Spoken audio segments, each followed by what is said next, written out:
Hi, good evening, Lindale Neighbors.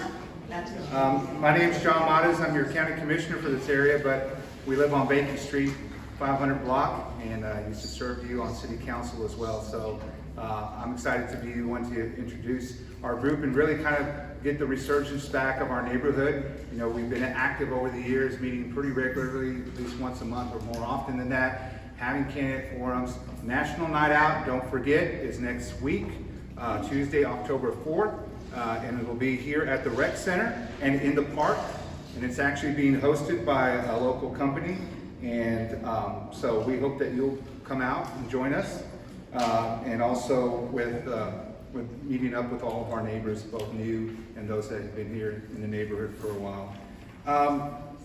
And we want to thank Casey Lane, House of Rock, for sponsoring our neighbors by providing the food today. So thanks to Casey Lane and House of Rock. Of course, thanks to our Lindale Senior Center staff for providing the space and getting this set up for us. Thanks to them.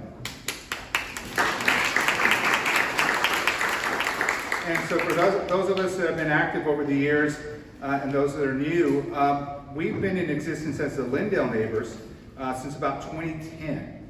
And we have been active in our neighborhood with these type of events and other events, sponsoring our neighborhood garden that we have out here at Lindale Park as well. So this is a chance to be active. And if you want to talk about being active and what that means, is that our elected officials, past, present, and those that want to be our future leaders, they take notice when neighborhoods are active. And we all can agree that having muddy roads and sidewalks that need to be fixed and all of that are an inconvenience, but they are leading to progress, and we're thankful that we are getting our neighborhood fixed up one step at a time. And so that only happens because we are active voices here. And your turnout today speaks volumes of that we want to participate in the process, and that's why we have all of these candidates that are here today.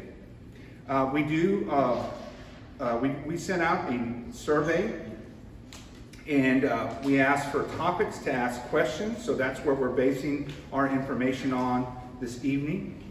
Based on that feedback, we provided it to a candidate forum committee who you have sitting here in the back, who will be asking our panelists who will be asking questions, and they will be assigned to each different candidate.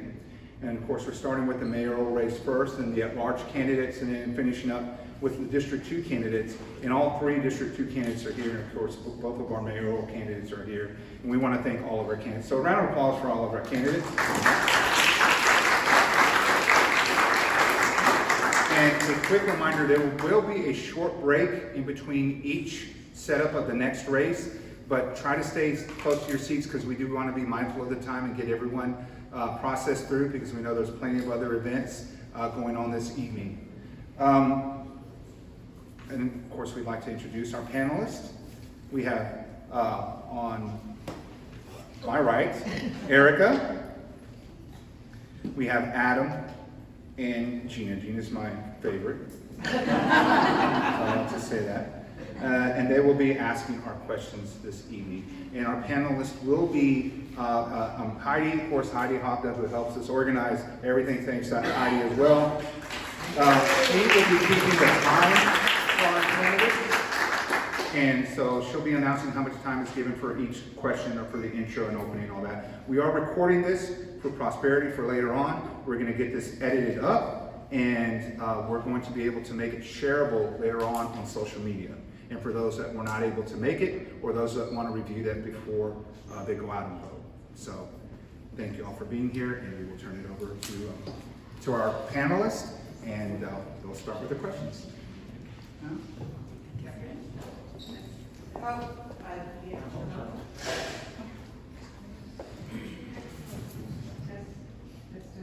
Yeah, they want to just, they want to see. Test. Here we go. Yep, got it. Can you hear me? Yes. Okay. We'll start off with the mayoral candidates forum with an introduction question. Mayor Fajardo and Mr. Wright, you each have 2 minutes to answer this question. We'll start with Mayor Guajardo. Please introduce yourself to your neighbors and tell us what you think makes District 2 a great part of our community.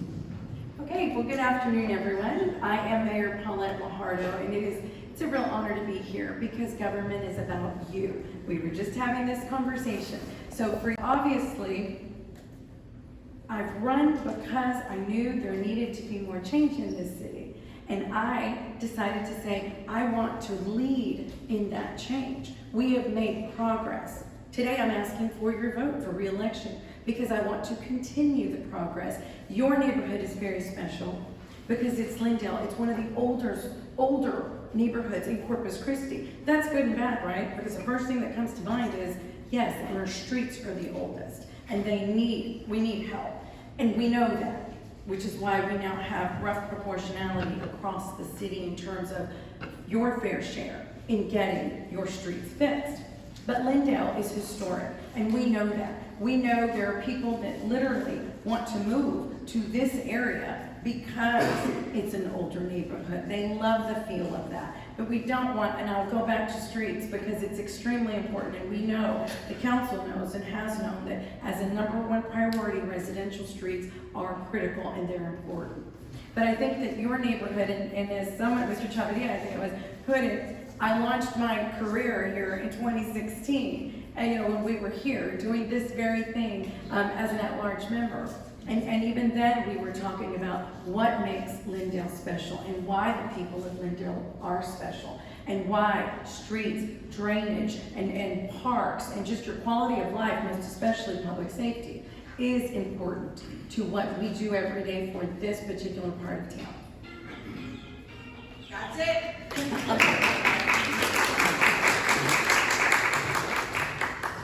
Thank you very much. Yes, sir. John Wright's gonna answer. Okay. Same question to you, Mr. Wright. This is the center of town. It's, a lot of people live here and they pay their taxes, and this is a very important part of the city. And so we need to take care of it, just like we take care of every part of the city, but it's in the center of town, so, we should take care of it, okay? Thank you.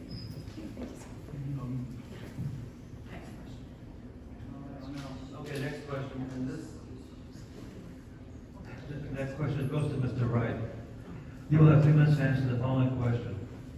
10 new sworn police officers have been added each year since 2020, and another 10 new officers are planned for 2023. This will bring the number of officers up to a total of 408. Given the geographical per capita size of a city, in your opinion, do we have enough officers and police substations to keep our city safe? Well, I don't know. I have to take a look at it myself.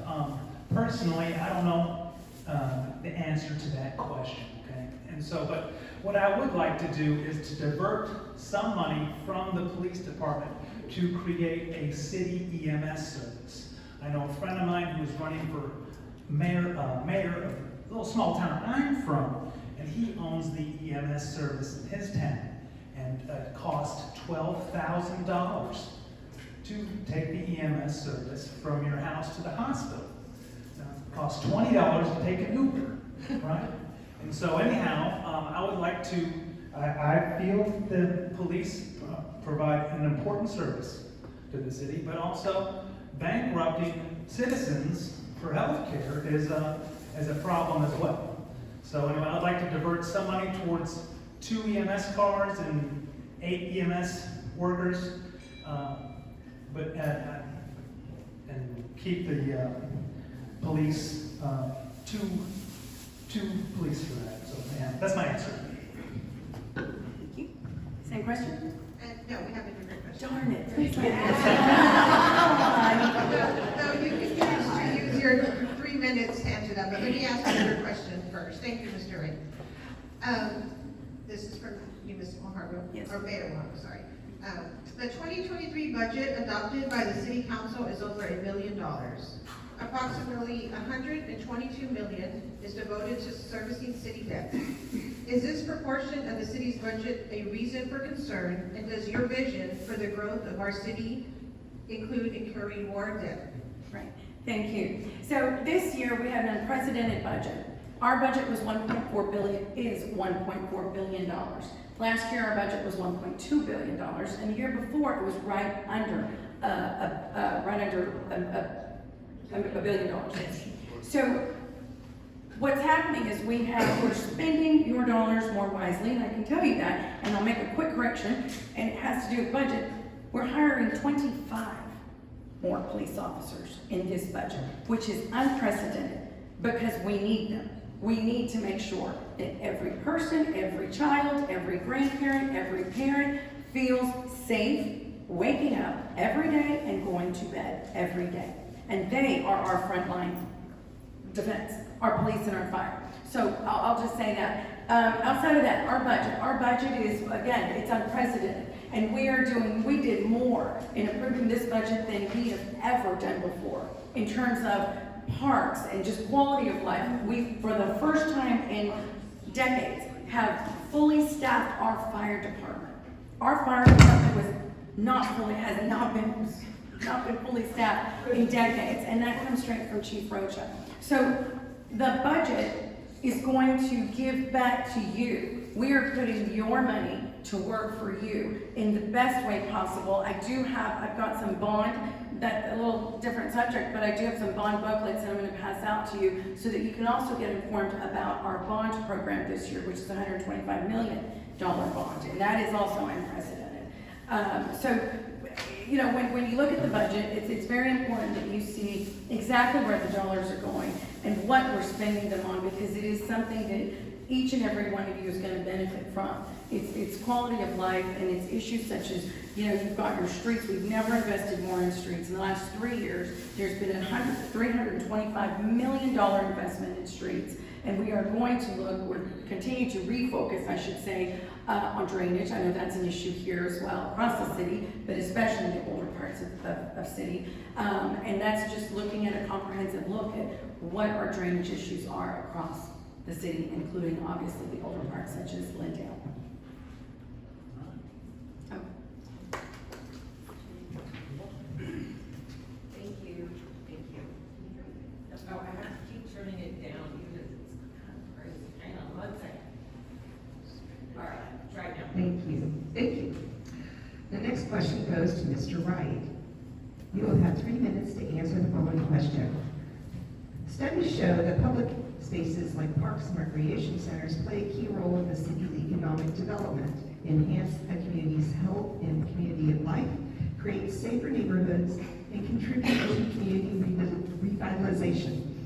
What value do you place on public spaces and the work of the Parks and Recreation Department for our city? Well, that's a good question. I appreciate that. I have put on my website Save Our Parks program. I know the city spends a lot of money on the parks, and I would like to promote a movie night or music night at the parks to have people come out and use the parks in the evening times when the weather's nice. You know, donate $5, $10 or whatever when they're at the park to watch a movie. You can get these huge inflatable movie screens for $100, $200. And you guys have movie at night at night at the parks. And so donate money to the parks, save our parks. But I believe that parks are a very important part to the city.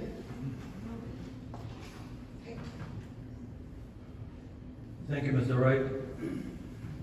The next question goes to Mayor Guajardo. You'll have 3 minutes to answer the following question. Many of the older neighborhoods in our city do not have adequate lighting in their streets. This affects the safety and security of our neighborhoods. If re-elected, what would you do to address the issue of lighting in older neighborhoods?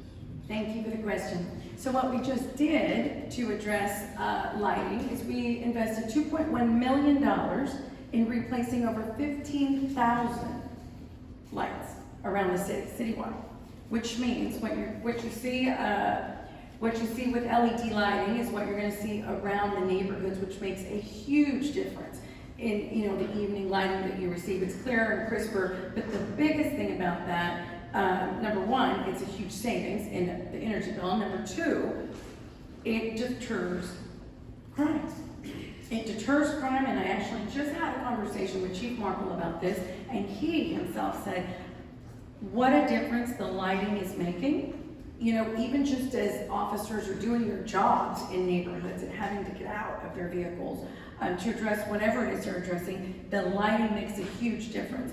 And we believe that. And I think that it has an effect that really trickles down. It's not just about seeing clearer for us, but it's also, again, about public safety and being able to deter crime.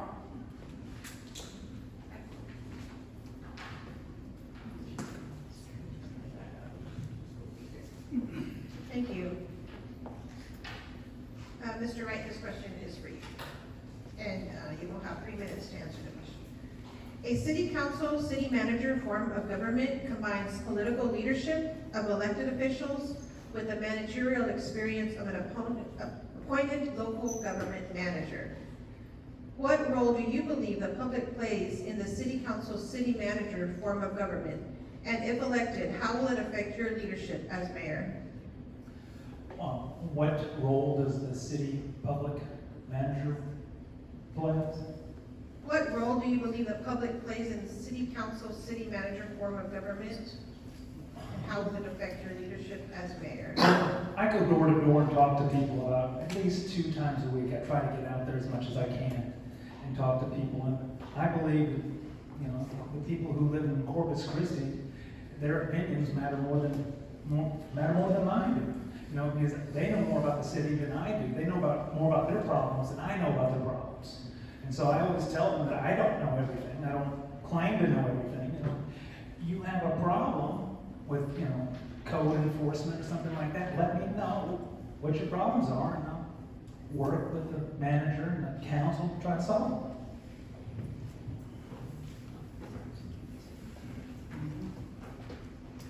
Thank you. Mayor Guajardo, you have 3 minutes to answer this question. Lindale is situated in the heart of central Corpus Christi with easy access to downtown, Corpus Christi Bay, the seawall, and Waters Edge Park, and other great city amenities. But it is also a district comprised of older neighborhoods and outdated developments. If elected, what would you do to help encourage more infill development in District 2? Thank you for the question. So I think infill development is important across the city. And what we've actually done and will continue to do, we're actually going to refine this policy that we have, and I look at Councilman Pusley because he was the advocate behind it, is incentivizing. Incentivizing what can we do to help streamline, to help make development easier, to help builders want to build, right? To want to address infill. And that has to come from a partnership. I believe that people have to have a seat at the table. And that isn't just the constituents. It's absolutely you. You are who hire us. You say who you want to sit in the 9 chairs in that dais for 2 years. So, but equally important is the partnerships that we have to have and form in order to get things done. So we aren't the builders, but we make the policy to allow the builders, the developers, to be able to build or infill in this case. So we have to provide some sort of balance between incentives and ease of doing business through development services so that they're able to do it and want to do it. Thank you. We'd like to offer each candidate a minute to make a closing statement. We'll begin with Mr. Wright and conclude with Mayor Guajardo. Well, thank you guys for the opportunity to let me come here and talk to you guys about my campaign. In 2014, I organized a nonprofit company called the Corpus Christi Aqueduct. I was working in Abilene, Texas, and they were in a 10-year drought, and I was trying to figure out how could we solve Abilene's drought. And so anyway, I used my creativity, and I came down to Corpus Christi, and I said, Corpus Christi has the answers. They have the refinery economy, the know-how to put together an aqueduct, desalination plant to move water anywhere the state needs it, you know. So I have other ideas that help lower the cost of living for our citizens. But anyhow, I just want to thank you guys again for the opportunity to speak to you. If you have any questions, feel free to talk to me or email me. Thank you. Thank you.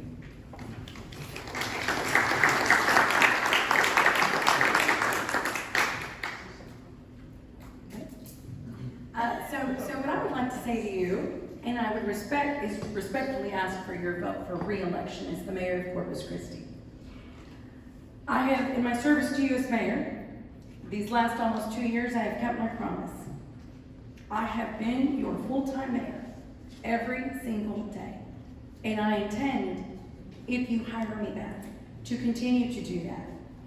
Because I believe that what you put into your job, or anything for that matter, is everything you get out of it.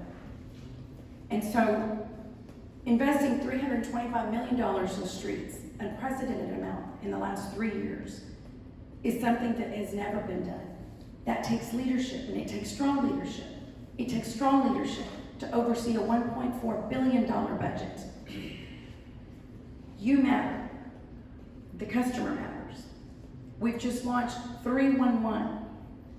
Anything at all that you want to ask about, you dial 311 and you will get that answer.